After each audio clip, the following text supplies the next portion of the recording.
Good morning, Star Pupils. I've been thinking about how to explain the subconscious mind to people in a way that they would understand without it being too complicated.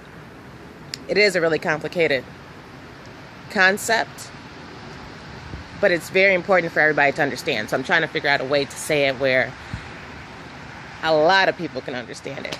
So right now, this is what I have. So to understand the subconscious mind, or the power of it, is for you to think of when something comes on the radio.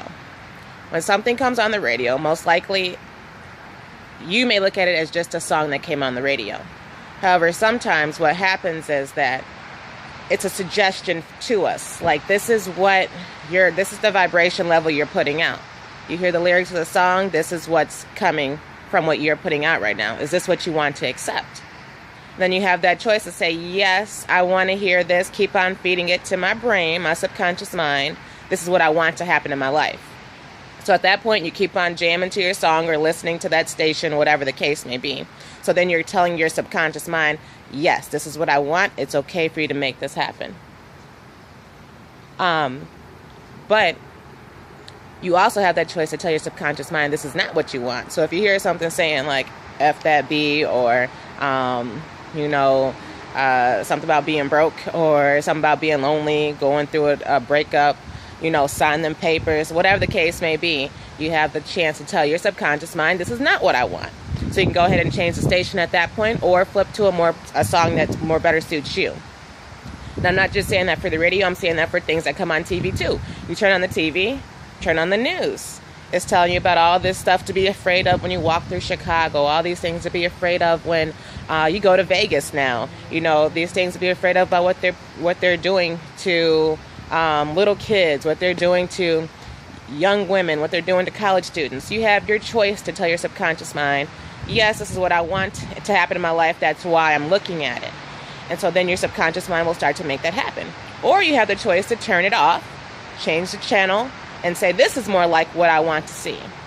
So the things you watch and things you listen to are very important, because everything is programmed to your subconscious mind, which tries to make things happen for you that you see or hear, because it feels like that's what you want. Whatever you're feeding it is telling it, this is what I want more of, so then it attracts that to you. So that's how I'm going to try to explain that one. It makes a lot of sense to me, and I hope it makes a lot of sense to you guys, or at least enough sense where you can kind of understand how the subconscious mind works, as far as the role that the media plays in it, and the role that you play in it when it comes to the things you listen to and the things you watch, because all this feeds into your subconscious mind. Another thing I wanted to talk about briefly is just when you're trying to make a change and why it's so hard for change to come about. So we are creatures of habit. That means that we do what's easier for us. The easiest path is what we do, because it's natural for us to want to choose something that's not going to take a lot of work. So when we're trying to make a change in our life, a drastic change, whether it's you want to lose weight, you want to make more money, you want to leave your job and start your own business, you want to move to another state, just out the blue. It's just something you want to do. Whatever the case may be, whatever change you're trying to really make, even if it's to stop drinking, to stop smoking, to be a better person, to be more spiritual, go to church more, whatever the case may be. When you're trying to make that change, it's going to be very hard for you to make that change at first, because of all your habits. The reason why you're in the situation you're in, whatever it is you're trying to change, whatever reason you feel like you need to change it, it's because of your habits. So it's something you're doing or have been doing that makes it really comfortable for you to keep doing that thing that you want to change now.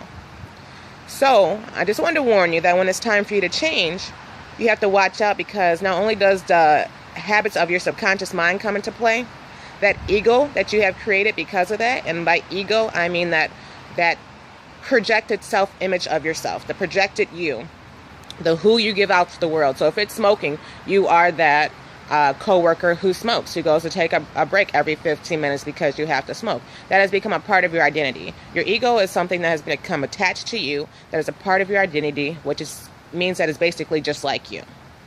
The catch is, though, is that it's not you. You can change that at any moment. However, the ego has a life of its own. And by that I mean that it's going to be very hard for you to make any kind of change you're trying to make, because the ego is going to fight back.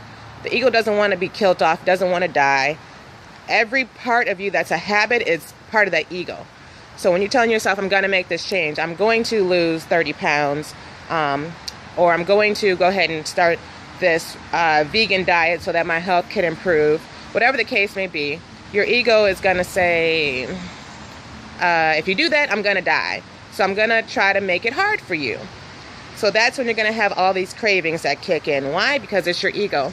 It's your natural habit for you to go ahead and eat those bad foods, which is what got you in your problem or in your situation in the first place. So your ego is going to tell you things like, no, there's a Burger King, go get some Burger King. Or your friend has a cigarette. I know you didn't bring any today because you're trying not to smoke anymore, but your coworker over there, she has a cigarette. Just go ask her. She'll let you bum one off for her. And so no matter what system you have in place, your ego is going to find a way to infiltrate through there and try to mess up whatever it is that you're doing. And try to bring you back, pull you back into your old habits, pull you back into your old self, and make you not make any changes. Because if you make another change, or if you make a change to whatever you're trying to change, then your ego will die. Nobody wants to die. Your ego doesn't want to die. It's not a physical person, but it's real through its energy. It's real through the control that it has over you. So because it doesn't want to die off, it does things. It does things to make it hard for you. You may feel like, oh, okay, I'm going to eat healthy because I packed my lunch. I packed everything I'm going to eat. Yet you go to work and guess what? The boss provided pizza for everybody. Or it's somebody's birthday. Now there's cake. It's going to be things like that that are going to come out the blue. The thing is, though, it's not coming out the blue. It's coming out of the fact that your ego is trying very hard to survive.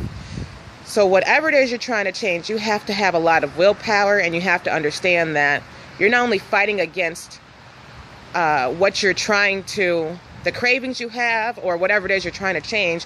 You're not fighting just against your old lifestyle, your old habits. You're also fighting against something that's real, that's called your ego, that has a way of manifesting itself through a lot of different ways.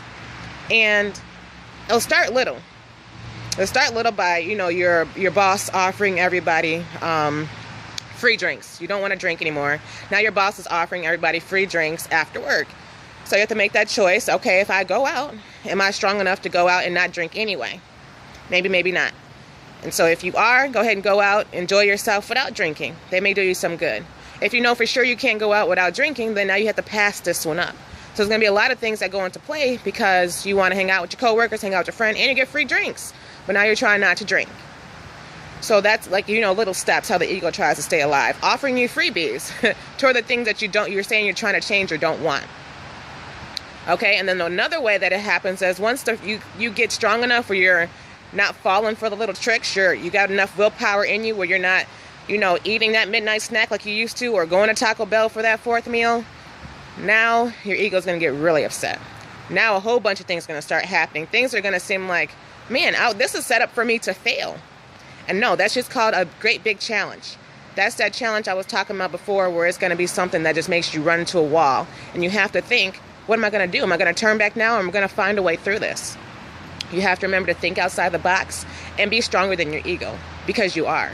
You are you, and that's why your ego is trying to attach to you to stay alive. You have that power to create something new, create a new you, create a new what you want to do, who you want to be, new habits, or to become slave to that ego and let that ego dominate through your lack of willpower, through your lack of control, through your lack of knowledge sometimes too about how strong an ego is, what an ego is, and how your subconscious mind works, and how you can control all of that to make yourself dominate and not your ego. So now something may happen. Let's say that you move somewhere far away, and despite everybody saying that, oh, you don't know anybody out there, you don't have a job yet, things like this, something big may happen. Something big may happen where now you don't have a car, okay? Now you don't have a car, you know no one out there, you moved.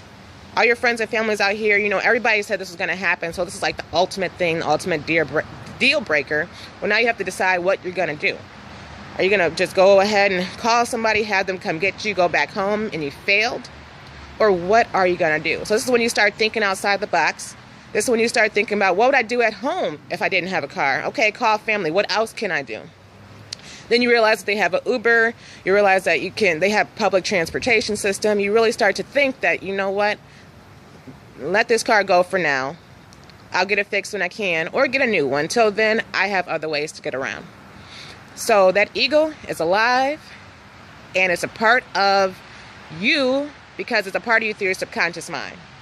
So if you figure out more about your subconscious mind, how it works, how to program it, how to change it, then you'll be able to control your ego, kill off certain parts that you don't want, and make yourself be the person who you've always wanted to be at any point of your life. Despite whatever happened in the past, despite whatever is happening now, you have the power to take control whenever you feel like it. Just get that knowledge, do your research, and be you. Have a good day, Star Peoples.